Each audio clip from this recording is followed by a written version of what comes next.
सर्दियों की एक ठिठुरती रात थी। घड़ी रात के 12:30 पर थी जब अचानक दरवाजे पर दस्तक हुई। वीरेंद्र, जो अपनी किताब पढ़ रहा था, चौंक उठा। इतनी रात कौन आया होगा? उसने दरवाजा खोला तो देखा सामने एक लंबा कद, सफेद धोती और काले कुर्ते में एक अजनबी खड़ा था। उसकी आंखें इतनी गहरी थीं कि वीरेंद्र उनमें खो सा गया। मुझे एक रात के लिए ठहरने की जगह चाहिए, अजनबी ने धीमी लेकिन प्रभावशाली आवाज में कहा। वीरेंद्र कुछ देर सोचता रहा, फिर मेहमान नवाजी के नाते उसे अंदर आने दिया। अजनबी ने कमरे में प्रवेश किया और दीवार पर टंगी पुरानी तस्वीरों को देखने लगा।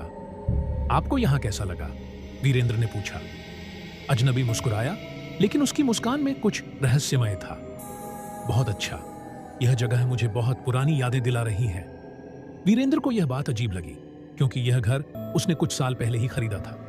रात गहराने लगी और वीरेंद्र ने देखा कि अजनबी बिना पलक झपकाए उसे देखे जा रहा था। उसके अंदर एक अजीब सा डर बैठने लगा। आप कौन हैं? वीरेंद्र ने हिम्मत जुटाकर पूछा। अजनबी ने धीरे से कहा, मैं यहां पहली बार नहीं आया। यह घर कभी मेरा ही था, 100 साल पहले। वीरेंद्र के चेहरे का रंग उड़ गया। उसने कांपते हुए कहा, लेकिन आप अभी तक जिंदा कैसे हैं?